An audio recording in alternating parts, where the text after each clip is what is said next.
Capítulo 56 A Ilha do Vidro.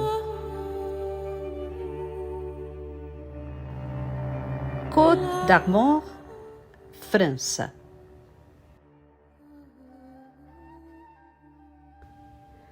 Longe da agitação de Paris, dos cafés, monumentos e bulevares, é comum a quem visita o noroeste da França ouvir histórias de cavaleiros em armaduras brilhantes, de magos poderosos e dragões invencíveis de espadas mágicas e reis legendários. Batizada pelos celtas de Armórica, a terra do mar, a região da Bretanha, ou Bretagne em francês, com seus menires, dômes e sítios pré-históricos, é tida como a pátria dos bretões no continente.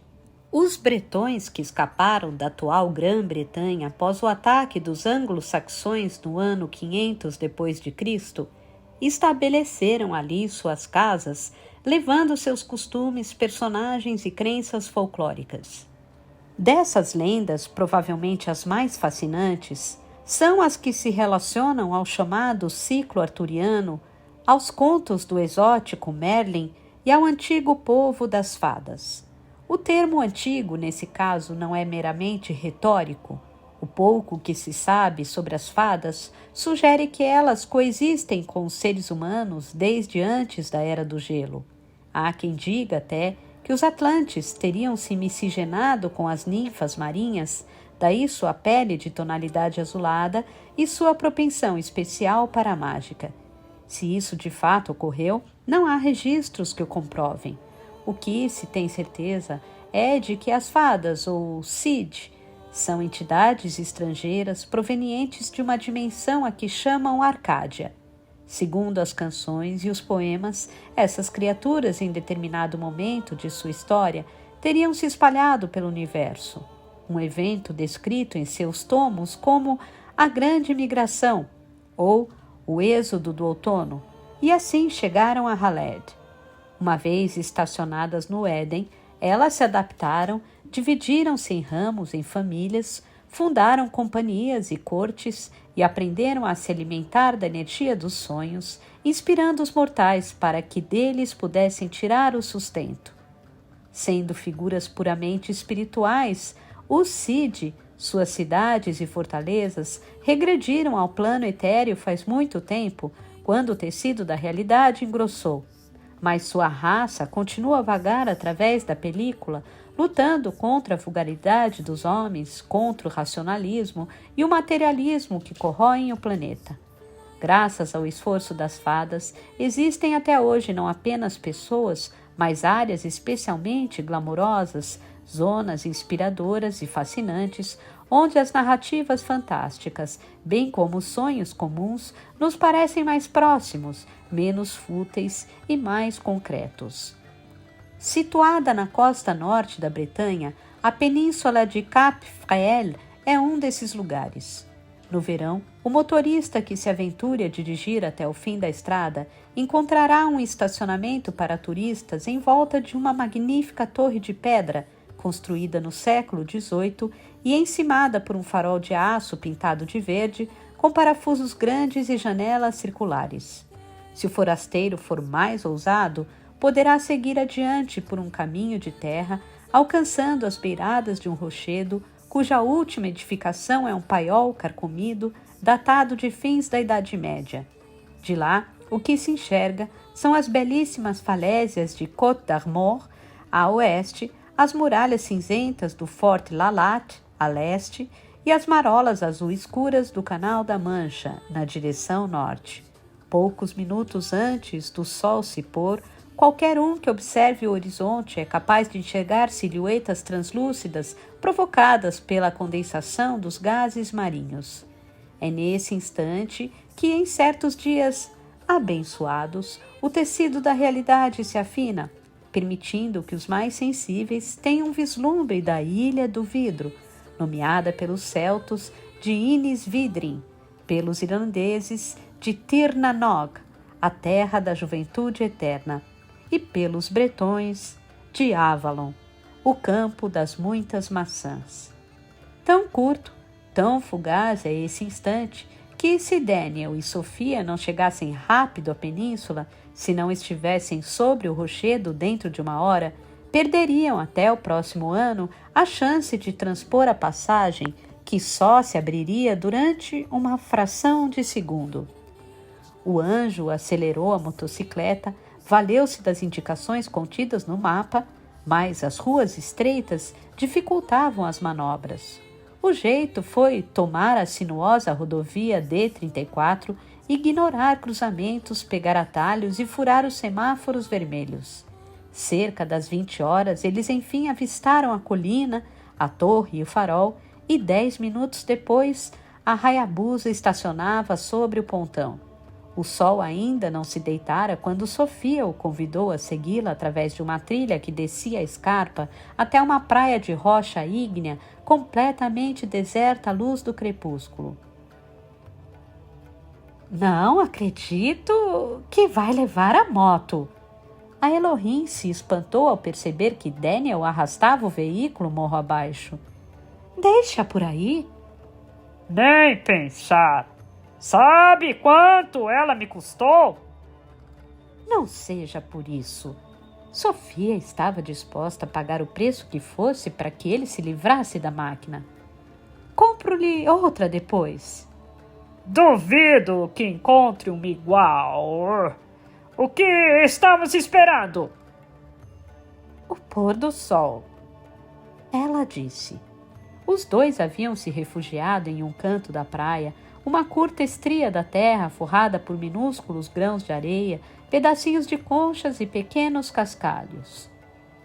E a baixa da maré? Sente esse cheiro? Ines Vidrin? Como sabe? Eu sei de um monte de coisas, só não sei como entraremos na ilha. Os espíritos antigos, os deuses pagãos e as fadas nunca simpatizaram com a nossa espécie desde a conclusão das guerras etéreas. Na realidade, muitos deles nos matariam por isso. Ele se lembrou da experiência com os lobos e arqueiros na floresta amazônica e de outras que tivera ao longo da vida. O mais provável é que sejamos enxotados. Não hoje. Hoje é dia de festa. Hoje é a noite do alto verão. Os festivais são sagrados para o Cid e nessas datas em particular, suas propriedades se abrem aos visitantes que são recebidos com honras. Até os anjos? Pois é. Sua reputação está um pouco manchada. A minha? O que eu fiz? Não a sua, a dos celestiais em geral, afora os Elohims. A morena comentou orgulhosa. Minha casta não tomou parte nas guerras etéreas, então somos, por via das regras, mais bem aceitos. Talvez você tenha problemas, mas ainda assim é o melhor plano que consegui imaginar. De qualquer maneira, é expressamente proibido por decreto do rei derramar sangue durante as noites de festa. Então, o pior que pode acontecer é você ser expulso. E aí, a gente pensa em outra coisa. Daniel não achou que o plano fosse infalível, mas o julgou aceitável, conformou-se e aguardou. Quando o sol tocou o horizonte, a maresia se intensificou e um nevoeiro branco os envolveu. O odor estimulava pensamentos nostálgicos, o que geralmente entorpecia as pessoas, fazendo-as se perderem em recordações delirantes. Isso era, na realidade, um feitiço, um sistema de defesa idealizado pelas fadas que impedia os homens comuns de enxergar a passagem naqueles poucos segundos em que ela se abria. Mas, para aqueles que, como os alados, as crianças e os sensitivos, tivessem a capacidade de vislumbrar o além, a trilha se revelaria como um caminho de pedra que se prolongava sobre as águas e penetrava nas brumas. Sem perder tempo, Daniel, trazendo a moto, e Sofia avançaram por ela em direção ao sol, cujo halo, agora, formava um arco acima do mar, encolhendo-se a cada segundo. Pouco antes de o umbral se fechar, os celestiais o transpuseram, chegando, supostamente, às praias anciãs de Ines Vidrim. O ambiente, contudo, não lhes pareceu glamuroso, pois não se avistavam palmos sequer, não se viam faróis ou construções, não se escutava o fervilhar das marolas, tão densa era a névoa que os cercava. Cegos pelas brumas, sem pontos de referência, eles estavam perdidos. Não sabiam para que direção rumar, até que ouviram um ruído semelhante ao roçar de bengalas, de muitas bengalas, e ao mesmo tempo contra as pedrinhas espalhadas no solo. O som aumentou e de repente eles se descobriram cingidos por 3 aranhas gigantes ou algo do tipo. O abdômen peludo, inchado, as patas longas, malhadas, as presas negras, umedecidas. Bom, pelo jeito, pegamos o caminho errado, Cherie. O exilado sacou a pistola. Se isso é uma fada, eu sou... Fale baixo. Não grite. Estamos no lugar certo. Essas criaturas são chamadas de noturnas. São fadas, mas nascidas dos pesadelos. Abriu os braços lentamente. Não demonstre medo. Medo? É preciso mais que uma trupe de insetos para me apavorar. Aracnídeos, não insetos. Insetos, aracnídeos, dá no mesmo. E para testar justamente seu ponto, para não demonstrar medo, como era a ordem do dia, Daniel mirou entre os olhos de uma das feras e apertou o gatilho. O disparo gorou e, em vez de um projétil de chumbo, o que saiu do cano foi uma vareta de madeira rematada por uma bandeirola que, ao se desenrolar, revelou uma palavra: Bang. Que merda é essa? O Celeste sacudiu a bereta, arrancou a varinha e a jogou fora. Quem mexeu na minha arma? Ninguém.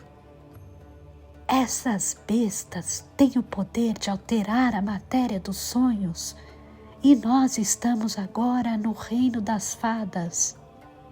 Quanto mais você lutar, soldado, pior. Fique calmo. Estou calmo. Sua maior preocupação não era a própria integridade, mas a motocicleta, a Hayabusa, a qual ele protegia como quem protege um amigo. Os monstros pressentiram, isto é, farejaram sua compulsão e se dirigiram a ele ameaçadores, esguichando veneno. Daniel olhou para a pistola sem saber se deveria ou conseguiria usá-la quando uma flecha assobiou e se cravou no chão a seus pés. O tiro era com efeito um aviso não a ele, mas às noturnas que compreenderam o recado e se afastaram, desaparecendo na cerração. E foi da mesma cerração que aflorou uma dupla de guardas bípedes de estrutura delgada, orelhas pontudas, trajando armaduras de escamas metálicas e portando arcos longos. O semblante era esguio e as feições delicadas, porém sisudas, seríssimas e até arrogantes, pouco condizentes com a imagem que qualquer um teria das fadas, mas associadas à alegria, ao riso e à felicidade inocente. A ponte do sol já se fechou, disse o guardião cheio de pompa. O que faz um estraga-prazeres aqui depois do crepúsculo? Estraga prazeres! Olha como fala! Olhe você como fala! Aconselhou Sofia, inclinando-se até ele como quem conta um segredo. Os Cides são nossos anfitriões. Estraga-prazeres não é um desacato, tampouco um insulto pessoal a você. É como as fadas se referem a nós, anjos. Os celestiais só dormem quando estão feridos e, em todo caso, nunca sonham nem têm a capacidade de sonhar. Por isso, elas nos veem como entidades banais, como espíritos vulgares e desgraçados. Desgraçados são eles! Depois de 4 garrafas, Daniel não estava com paciência para engolir desaforos. Se manda, orelhudo! Um passo a mais e serão alvejados. Um dos guardas os ameaçou, o arco rígido, a flecha pronta. Anuncie-se oficialmente. Digam seus nomes, suas alcunhas e o motivo da visita, ou então podem dar meia volta e regressar à penúria. Que seja! Daniel deu um passo à frente, o tal passo que lhe fora proibido, e improvisou. Eu me chamo Bugaoir, auxílio em batalha, capitão dos Aesiris, e veio em nome da rainha Sif, cabelos de trigo, com uma mensagem para todos os Cid. E encerrou a troça com uma frase de cinema para causar o desejado efeito dramático. Leve-me ao seu líder. Os guardiões se dobraram ao engodo, talvez pelo fato de que Daniel estivesse, de uma forma ou de outra, dizendo a verdade. Não toda a verdade, é claro. Simulando eloquência, usando palavras sólidas, ele ganhara algum tempo dentro da ilha, mas não tinha ideia de como se livraria daquela enrascada, nem do que diria ao ser apresentado ao rei, se é que as fadas, caóticas e imprevisíveis, realmente tinham um rei que as governasse. Os arqueiros ignoraram Sofia. Sua casta devia ter privilégios, o exilado deduziu. E permitiram que ela os acompanhasse através das névoas sem escolta. Os 4 andaram por mais alguns metros até que as brumas se dispersaram, dando lugar a um campo verdejante, banhado pelos raios da lua, estofado por uma relva macia e pontilhada por macieiras de tronco rugoso. Nos encontramos em 2 horas no farol do crescente. Sofia murmurou despreocupada, confiante em que Daniel superaria mais esse obstáculo. Aí você me conta mais sobre essa história dos Aesiris. Ela rodou nos calcanhares. Não disse que preferiria trabalhar sozinho? E antes de partir, sorriu discretamente. Boa sorte na audiência.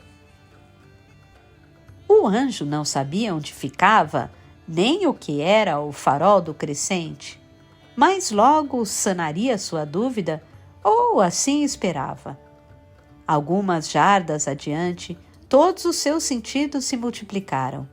O aroma era de carneiro assado, batata quente, queijo derretido, mas também de maçã do amor, pipoca e algodão doce. O burburinho incluía vozes finas, grossas, rugidos, sons de harpa, piano e violão. Gradualmente, coruscaram as luzes de Avalon e Daniel discerniu uma alta colina de pedra sobre a qual se fixava um castelo. Os muros externos, as guaritas e as barbacãs eram românticos, mas as torres internas, retas e triangulares, haviam sido erigidas em quartzo e bruxuleavam no topo, expelindo chamas azuis. Como o exilado viria a descobrir naquela mesma noite, as fadas são os únicos espíritos etéreos que se mantiveram atualizados sobre os avanços da sociedade, exatamente pela proximidade com os entes mortais. Enquanto as torres de cristal remontavam à arquitetura original arcadiana, as muralhas haviam sido incorporadas depois, projetadas por indivíduos mestiços, como o famoso mago Merlin, a sinistra bruxa Morgana e a adorável feiticeira Nimue, a Dama do Lago, todos gerados em ventres carnais, mas cuja alma guardava características e potencialidades feéricas. O aspecto heterogêneo do povo das fadas seria mais bem desvelado nos próximos minutos. Contornando-se a fortaleza na base do morro, emergia uma cidadela medieval povoada por criaturas oníricas. Muitas delas eram elfos, tidos como os mais antigos e nobres do Cid, análogos aos arqueiros que os conduziam. Outras eram pequeninas, similares aos duendes mitológicos, e havia ainda um sem número de seres híbridos que mesclavam características de animais e de gente. Os Cid envergavam vestidos longos, túnicas romanas, peças renascentistas, ternos vitorianos, couraças e elmos de batalha, coroas de ouro, perucas principescas, mas raramente se via uma fada ostentando indumentária moderna, afinal o século XX lhe sugara quase todo o glamour. Da mesma forma, objetos contemporâneos eram incomuns no Reino Encantado, à exceção das guloseimas, dos doces, bolos, refrescos, todos expostos nas praças e em barraquinhas nas imediações da calçada. Na companhia dos elfos, usando calça jeans e jaqueta de couro e empurrando a Hayabusa, Daniel chamava atenção por onde passava. Os mais curiosos, figurinhas com olhos de lêmure e pescoço de suricato, seguiram-nos de perto, cientes de que o estraga-prazeres seria levado à presença do rei e que talvez seu diálogo inspirasse uma trova.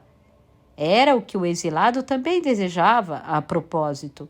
Se o monarca não simpatizasse com ele, poderia executá-lo sem julgamento, e qualquer anjo exterminado em um vértice, em uma intersecção planar como aquela, resultaria permanentemente destruído, e não era assim que o capitão pretendia morrer. E nem iria.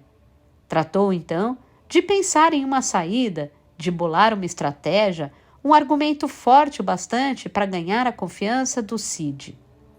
Cruzando o portão em estilo gótico, chegava-se ao pátio interno de Innis Vidrim. Ali, formações de cristais raiavam da terra como árvores que brotam do solo. A Ilha do Vidro fora assim apelidada por suas colônias de jaspe e plantações de diamante, sendo o cristal, em essência, o elemento mais abundante na Arcádia. O castelo tinha entrada em forma de ogiva, o salão com o teto em abóboda e vitrais multicolores.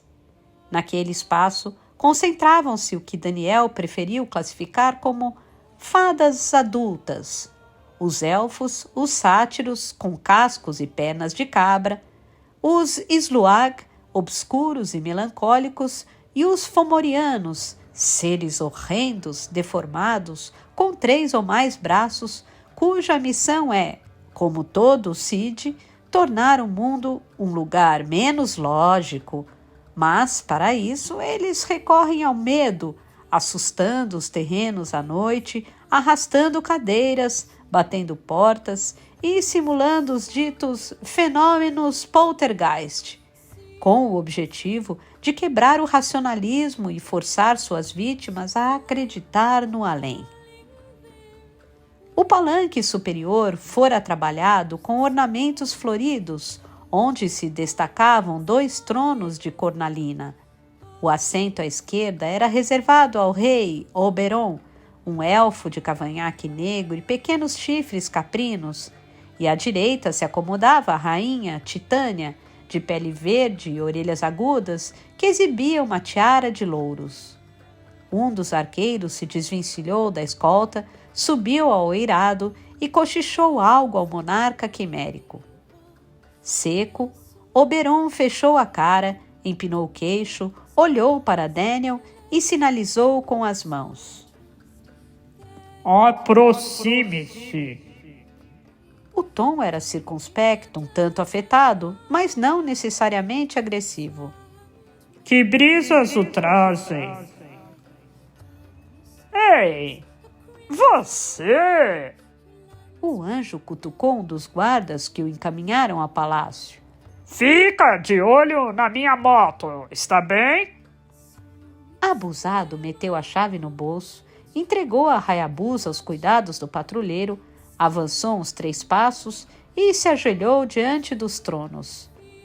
Salve, senhora! Salve, senhora! Ele até então não sabia seus nomes, mas prosseguiu, fazendo uso das lições de fidalguia que aprendera em Asgard. Brisas não, majestade, furacões, ventos tempestuosos. Erga-se. Convencido de que o visitante era educado, o elfo tratou com respeito. Fale, plebeu, diga a que veio. Não sou plebeu. Daniel pôs-se de costas ereta. Como o seu servo deve tê-lo avisado, sou um cavaleiro, capitão Bogaoir, auxílio em batalha, vassalo de Sif, cabelos de trigo, a seu inteiro dispor. Mas isso é ultrajante. Oberon fez uma careta indignada. Como um celestial pode ser capitão dos Aesires? Provei meu valor. Como? Oh, mas essa é uma história interessantíssima. Era a deixa que ele esperava. Com um sorriso, o exilado contou em detalhes suas aventuras nos galhos de Yggdrasil, falou sobre o combate contra o dragão, que ocupara e destruíra o reino élfico de Alfheim, sobre a morte da ninfa Grimhilde e a recuperação da Notung, o resgate de Siegfried, o retorno do Mjolnir ao Valhalla e, finalmente, discorreu sobre o confronto do inverno às margens de Óvalor, que culminaria com a morte de Thrymr, o chefe dos gigantes do gelo. Quando encerrou a epopeia, o salão estava lotado, os convivas completamente extasiados com a descrição de eventos tão épicos. A fim de ratificar sua saga, Daniel arguiu o rei, colocando-o contra a parede de maneira cautelosa e delicada. Então, Vossa Majestade não escutou nada sobre a libertação de Bifrost? De fato. O Cid alisou a barbicha. Soube de algo nesse sentido. Suponho que esteja a par nesse caso da iminência do Ragnarok. Não, disso não.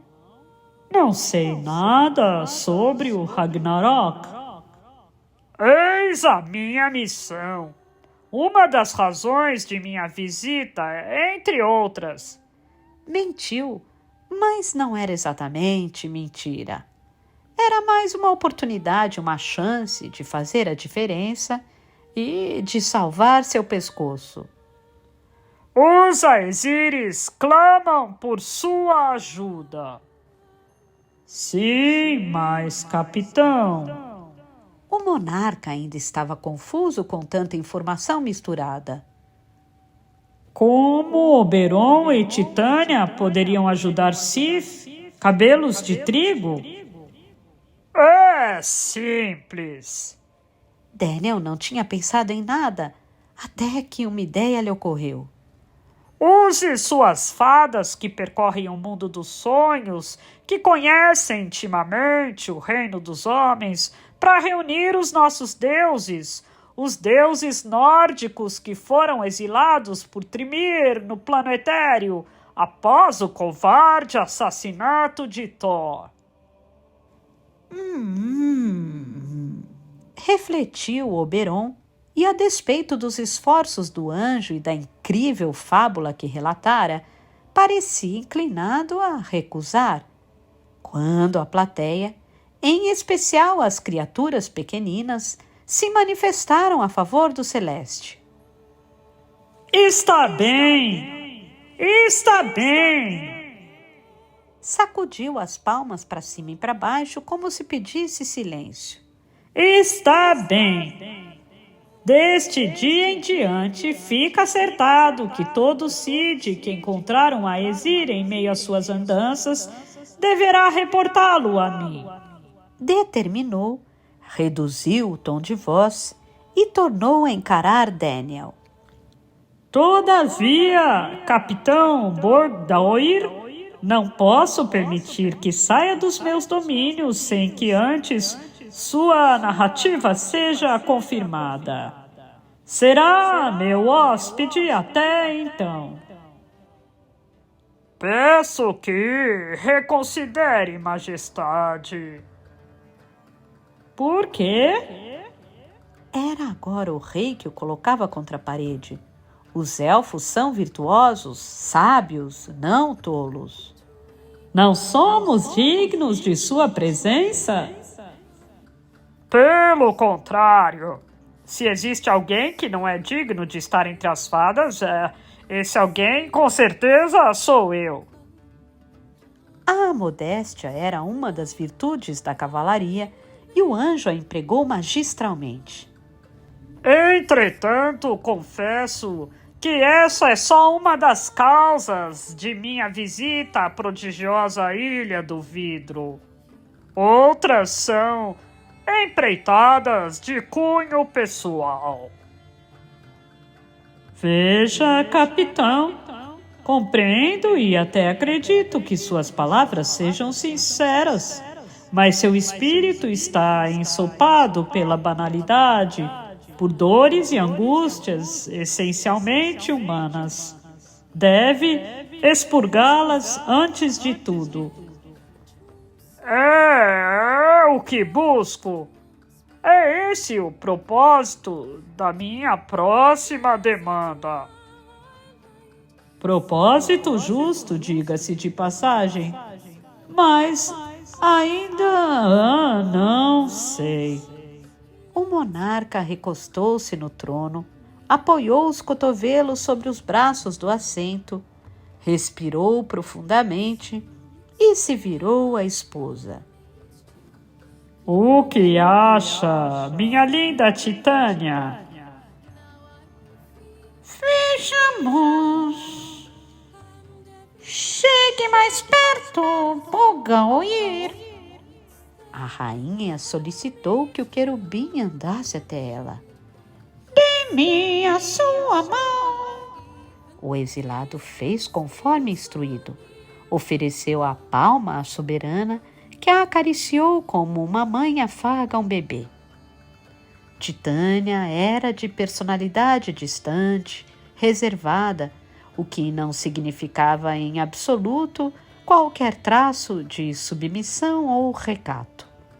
Adorada pelos celtas sob o nome de Corrigan, a Senhora da Luz, deusa da fertilidade e protetora dos recém-nascidos, especialmente dos órfãos abandonados na porta dos conventos, ela possuía habilidades divinatórias semelhantes às de Andira e do arcanjo Gabriel, atuando como conselheira do Cid e guardiã do tesouro das fadas.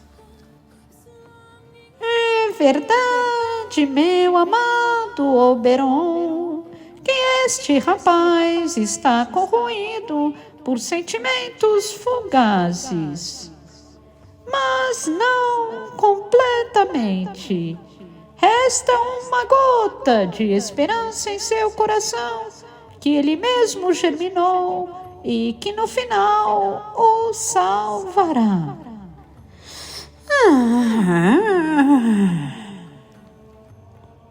Ela soltou o punho de Daniel e com um suspiro o fitou, visivelmente triste por ter-lhe acessado as memórias. Está livre para ir, capitão, mas saiba que não estamos fazendo isso por você. É pela menina, e está claro? Claríssimo! O exilado curvou-se. E agora me despeço desta corte, mas posso antes fazer-lhes um pedido? Muito bem, O rei anuiu. já que esta é uma noite de festa e que nos brindou com sua trova, concedo-lhe mais essa dádiva. Será que, por acaso, existiria em Inis Vidrin um artífice, ferreiro ou metalúrgico que serviria às minhas necessidades? De bom grado, duvido. Exclamou Oberon. No entanto, se estiver disposto a pagar, bom, aí talvez. Pagens! Ele fez um gesto e 2 elfos apareceram para atendê-lo. Guiem o capitão Bogaoir à tenda do mestre das armas. Não sei como agradecer. Então não agradeça. Pela segunda vez, Titânia interveio e fez questão de frisar. Não é por você, é por ela, pela menina.